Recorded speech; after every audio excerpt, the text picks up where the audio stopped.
In Lab 5, we are going to learn few techniques about GUI programming and event handling in Java with an example of creating a login form. As you can see in this picture, a login form is consisting of a username and a password. If you notice it closely, you will see there are few text fields. There are few labels and a special text field called as a password field. So we will see how to create all of them. In order to create these controls, let us identify the swing controls which are required here. The swing package provides us with labels with a class called as JLabel, which allows us to create a label that can be placed on a JFrame. We see here there are two JLabels. One is used for username and another one is for displaying the password label. Similarly, we have JText field, which is used to create a text field component on the JFrame. There are two text fields here. One is used to capture the user ID and the other one is to display the result message. There is one password field to grab the password from the user. And of course, there is a JFrame to hold the controls, all the controls in one place. The login form usually has a predefined login which is stored inside the application or in the database. In this example, we are going to store the user ID inside a string variable, and this user ID is already defined as Alan. If the user is going to enter Alan as it is written here with capital A-L-L-E-N, then the user ID is considered as correct. Similarly, the password is also stored at the backend or inside an application with the help of a variable. We are going to store the password in a string variable and the contents are alan@admin. If the user enters the correct user ID and the password, the application compares it with the string values. If they are equal, if they are correct, then the application displays a dialog box saying a welcome message like welcome Alan. If the user enters a different value, or rather he makes a spelling mistake, it is considered as a wrong username or a password ID.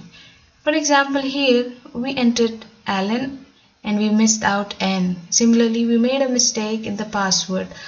The application identifies it that the entered data is not matching with the ones which are stored in the string variables in the program. Then it displays a message in the text field, which is the result field. As you can see, it is above the username. It says that username or the password is incorrect. Now let us see how this is done programmatically in the NetBeans. We have created a project here. I would run this project for you. Now let me enter the correct credentials, Alan and Alan@admin. Now if you notice, when I'm going to click on the enter button in the password field, an event is going to be generated which is going to check the password and the Alan against the string fields which are predefined, and it is going to give us a result here. Now let me press the enter key. Because the credentials what we have entered are correct, the system gave us a dialog box saying that welcome Alan. Now let us rerun the program with the wrong credentials. For example, here I have entered Alice, and then I have given a different password. Now when I'm going to press the enter button, being in the text field, the program is going to check whether the entered credentials are matching with the ones which are already predefined here in the program. In this case it is not matching, so we are seeing a message either username or password is incorrect. So this is a simple if logic.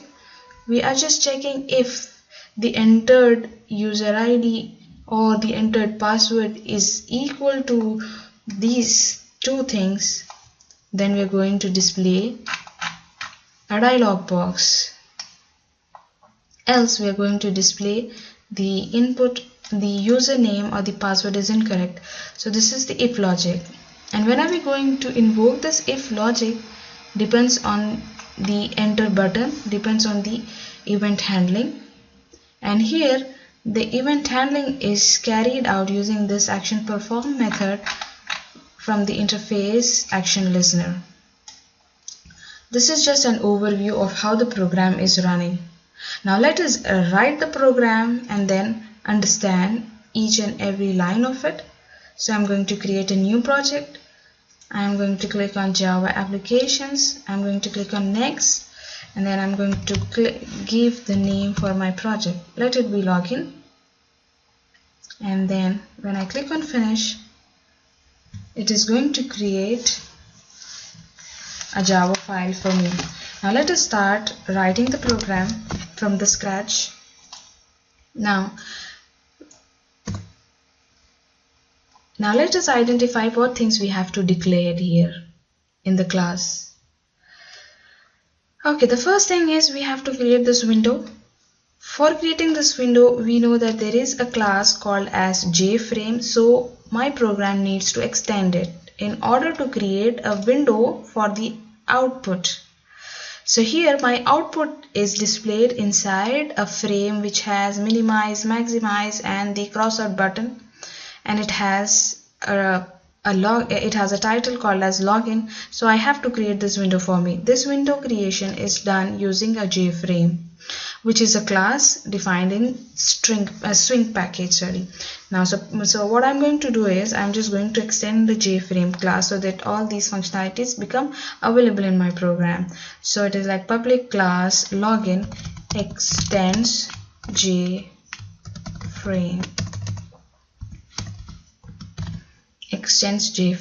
Now it gives us a red bubble saying that cannot find a symbol. This error usually comes when there is a missing import statement. So what I'm going to do is I will click on the bubble. It is going to give me some suggestions. So the first suggestion is saying that add import for javax.swing.jframe.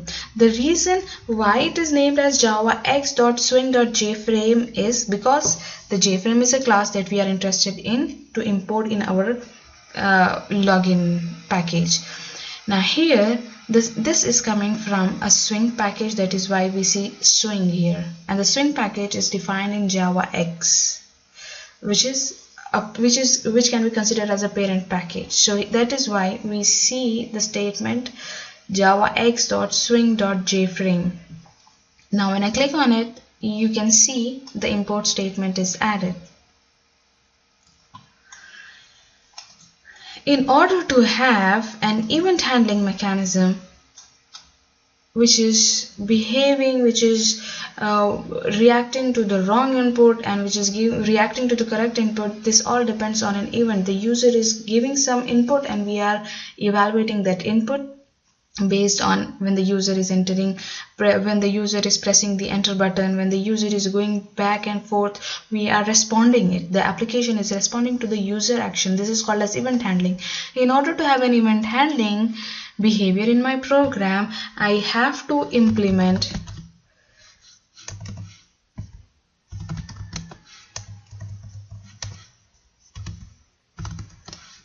an interface called as action listener. Now let us see what is the problem here.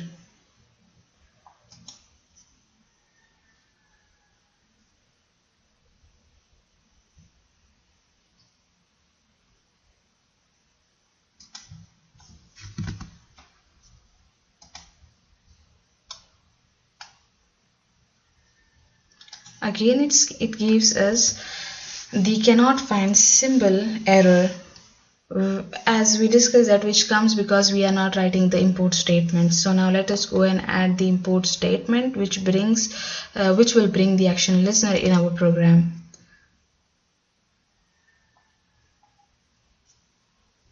Now the action listener is imported in our class. Okay, now let us see, there is one more error here. Yeah, this error is very important error to understand. Let me read it for you. Login is not an abstract and does not override abstract method action perform in an action listener.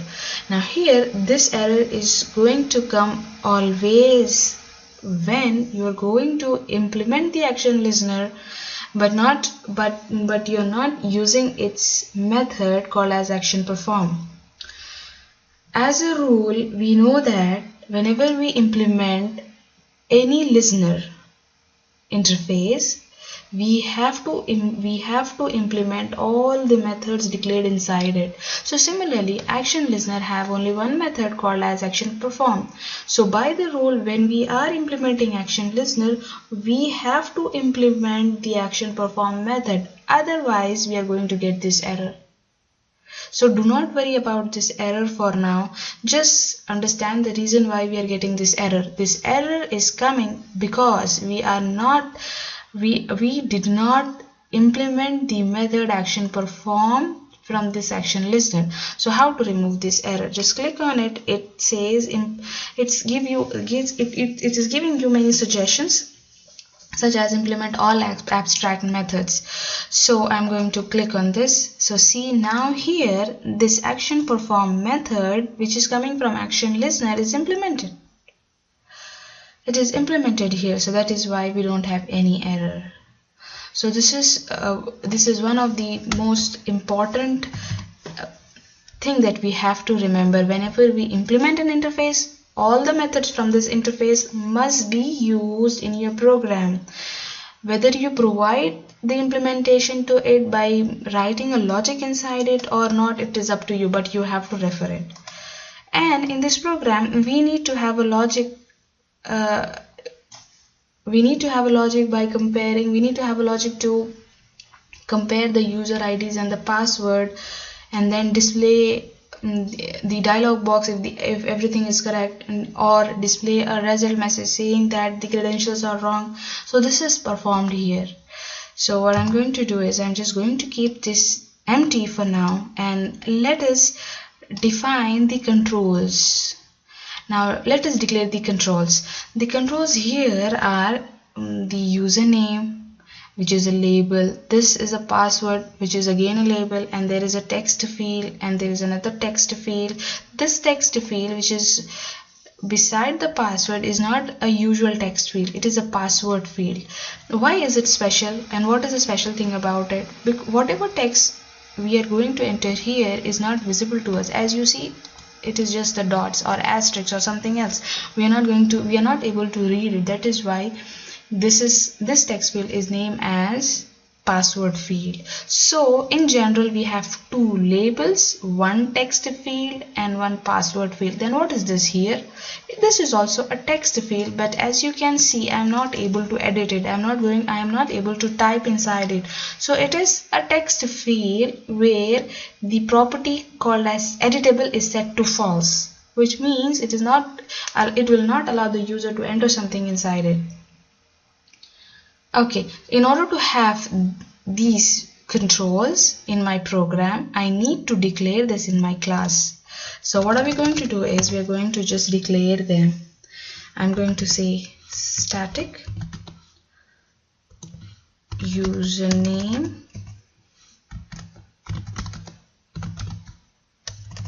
no spaces allowed in the variables in Java, and we're going to say username equal to Alan. So I am just putting the predefined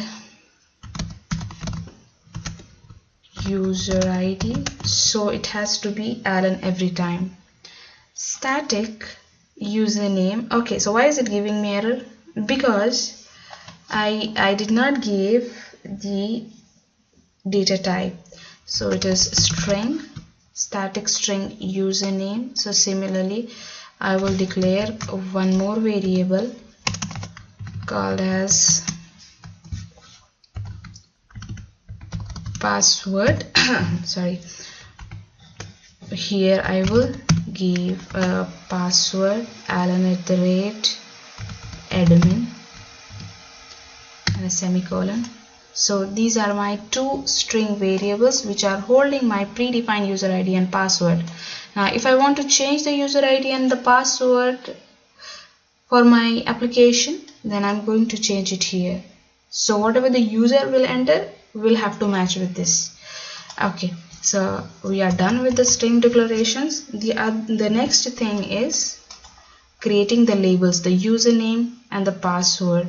Okay, now let us create the labels. We know that in Java we have two options of creating a label. One is using a label from the AWT package and another one is using the J label, which is lightweight component, and the class which allows us to create a J label is the class which helps us to create a label in Swing is JLabel. JLabel username, or I can say user label LBL to identify between different variables in my program. Let us name the variables in an easily understandable way. So I will say new JLabel of, this is a caption, whatever we want to display. So here I will say user name. Similarly, I am going to say it for the password again. So I will just say here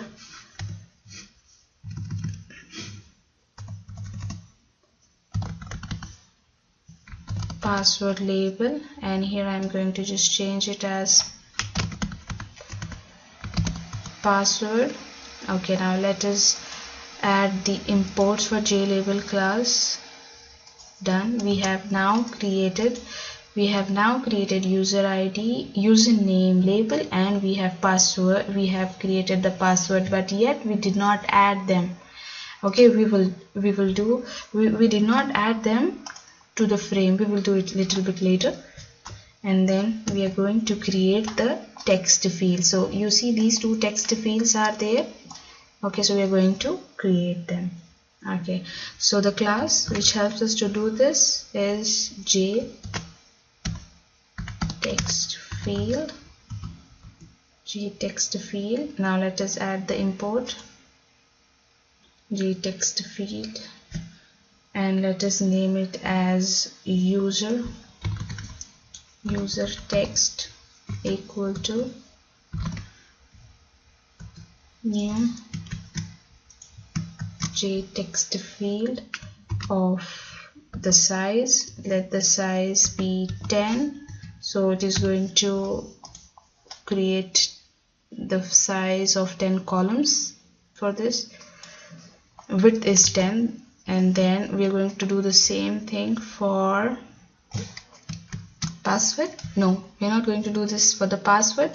We are going to do the same thing for the result text field, which is here. So I'm just going to copy paste it. I'm just now I'm going to change the variable name to result text, and I'm going to increase the size of the text field width. Now we're going to create the password, password field pass text equal to new password field of 10. So you must be now familiar with this error which comes when we don't have the import statement for that particular class. Okay, we are done with this. Now let us add all these controls. Up till this stage, the controls are just declared. They have been created, but they have not been added to the window. So what are we going to do then is we are going to add them now. Since we are going to add them inside the main method, okay, so now we have to create an object of it. Control C, I'm going to create an object of login.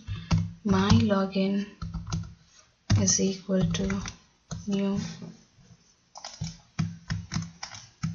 login. So this is an object creation for my class. Now one by one I'm going to add all the components what we have created over here using the object. Okay, so I will say my login dot set title. So set title of whatever I want to display in the title bar. So here in the title bar we want to display login. So anything we want to see here should go as a parameter to set title method, which is coming from the JFrame class. Okay, now here my question is, since this set title method is from JFrame, we are not able to see it here, then how can we use it? Because my login class is a child class of JFrame, all the methods which are declared in the JFrame will be accessible through this object of my child. So this is how my child class object is accessing the set title method written in the JFrame. Now the second thing what we are going to do is we are going to define a layout for our JFrame. So I'm going to say again the object dot set layout, and set layout of any layout that you are interested in. So I'm just going to use a flow layout, so I will say new flow layout.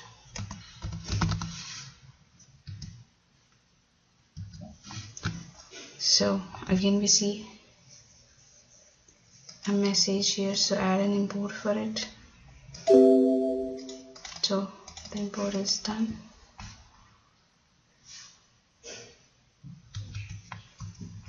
Okay, so still it gives us a message, and what is the message? It's saying as the parentheses are expected.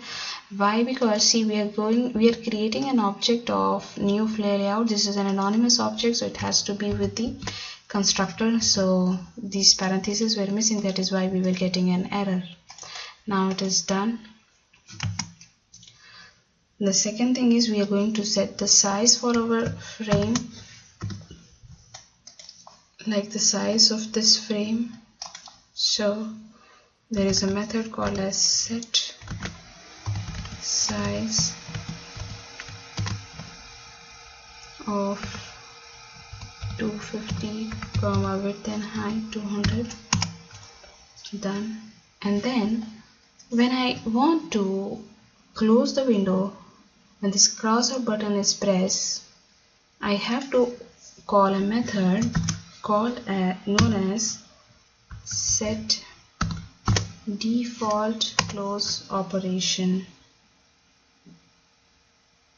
and then we have to pass a parameter called as exit underscore on underscore close, exit on close.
Yes, it was not identifying exit on close. Why? Because they are swing constant and they are swing constants. This is a swing constants, and whenever we use a constant, it has to be in the capital letters. So here I made a mistake. I wrote exit on close, which is all not in caps. So what I'm going to do is just remove this error by typing it properly, exit on close. So this statement will make my crossword button to work. So now the next thing is adding the controls to the frame. Now our frame is ready. So all these 4 lines are making our window ready.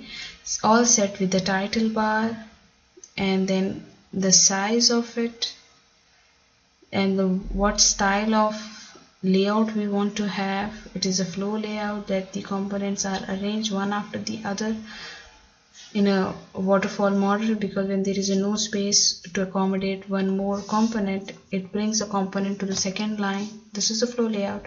So we have set the flow layout, we have set the title, we have set the width and the height, and then we made the crossword button to work as well. The next thing is adding the components, adding our username, labels, passwords to the frame, and then making the text field result as editable or non-editable. So what are we going to do is we are going to make our result text field.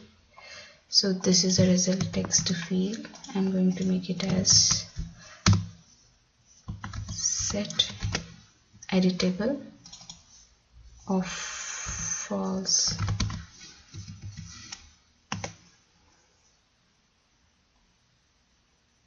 Okay, now this is an interesting error which says that non-static variables cannot be referenced from a static constant. Can you give me the solution for this? Of course, we have covered this earlier in O1 as well.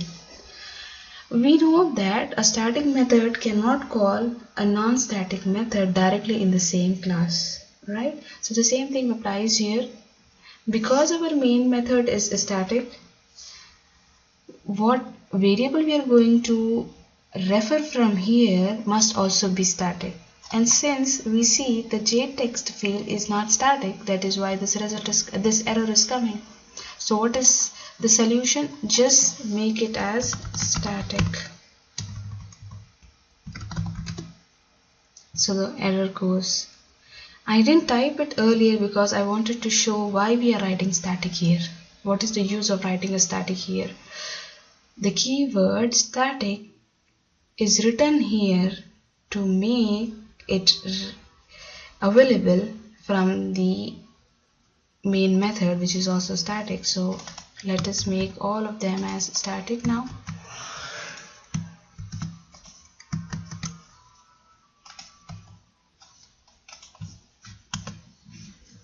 So we have added the result field, and we have just made the result field as editable to false, and then we are going to add this result text to my frame. So I'm going to come here, dot add of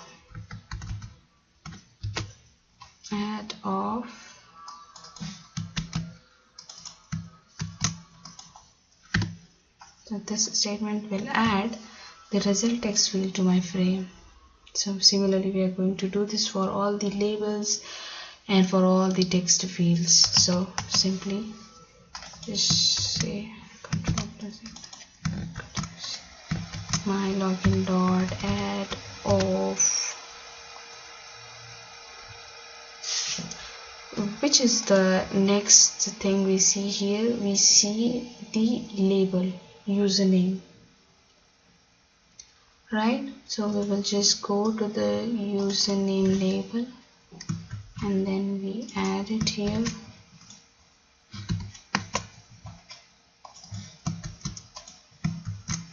Dot add Besides this, what do we want to have? We want to have the text field. We will say text field, done, and then we are going to do the same thing for adding the password. So I'm just going to change the label to the password label, and then the text field as password text field. Okay, yes, because we did not make this as static. Now all the controls are attached to the frame.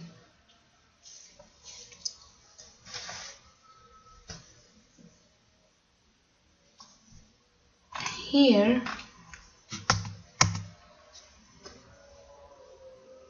we have to take care about the event handling with the text field, because if you notice, when we are putting the cursor in the password text field and then hitting the enter button, it is doing some type of processing for us. Let it be the correct one, or let it be the credentials are correct, it is giving us the dialog box. If the credentials are wrong, then it is giving us some another message. So this is binded with the event handling. So what we have to do is we have to link the event handling with the password text control. So I will say add action listener to the frame, add action listener to the frame, and the frame is my login. Okay, now all things are set up. We just have to make our frame visible. So what are we going to do is just say my login dot set visible to true. Okay, so now let us execute this program and see how is it working. For now, let us save this. There are no errors. We did not write anything in the action perform, which means that the program is not going to respond with the user action. So now let us click on the run button. We are seeing the frame as how we have created. Okay, this is the effect of the flow layout.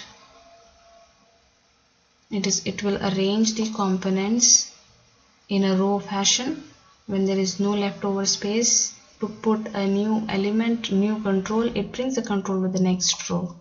Now let me add Alan, the user ID and the password. So I have entered the correct user ID, but there is a wrong password here. Now here, when I am going to hit the enter button, nothing will happen. Why? Because up till now we did not write anything in the action perform, which is the event handling method for us in this case. So the frame what we have designed just now is a dummy frame. In order to make it work with the user input, we have to attach the event handling logic to it. So event handling logic in this program is facilitated by the action listener and one of its method called as action perform. Now here, what all the logic I want of comparing the user input with the already stored user ID and the password, and displaying the message is correct or displaying the message is wrong should be done here. So now let us write the logic for it. We will say string username equal to the user ID, whatever the user is going to enter here. So the name of this text field is nothing but user text. So I want to take the data of the user text by using a method get text, right? So now let us understand this line. Forget about this for now, just understand this. So I'm saying that whatever the user is entering in the use text, which is nothing but this text field, get this data for me by using a method getText and store it inside a string username. Okay, now there are two usernames here, so I will just make a different as new username. Okay, let it be new username, no problem.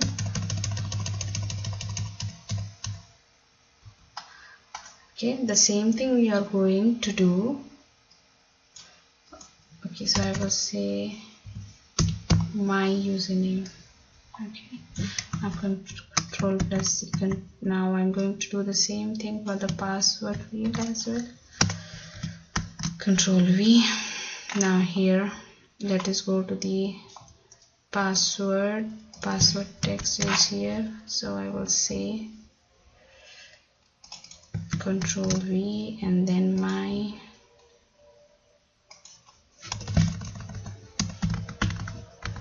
password is equal to this.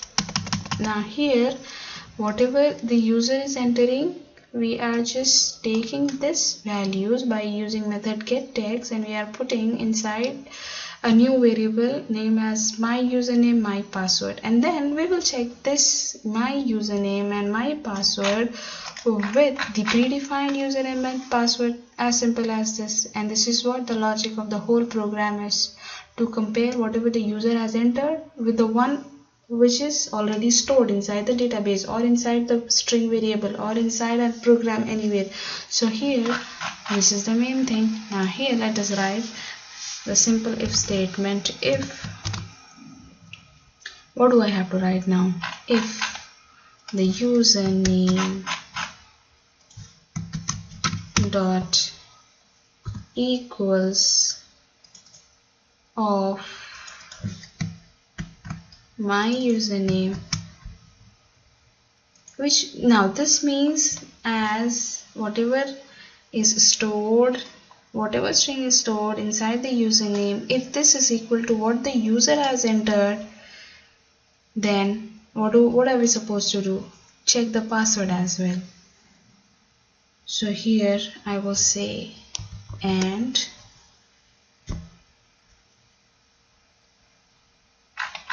password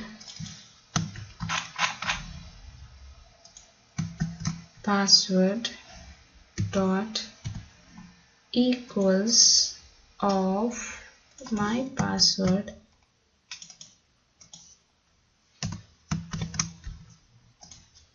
So here this if statement means that whatever the user has entered is equal to what is stored inside password, and whatever the user has entered as the user ID is equal to what is stored inside the username. It means the user has entered the correct credentials. So when the user has entered the correct credentials, what are we doing? We are just setting the result text as empty. Result text as empty.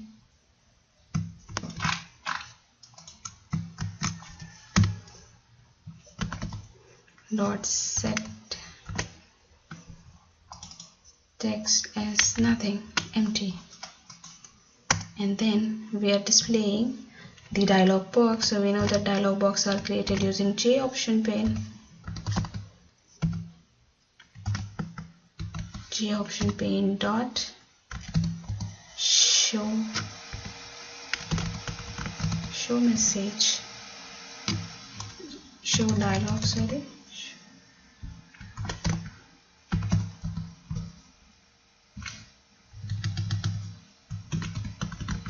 Show message dialog of null, comma, welcome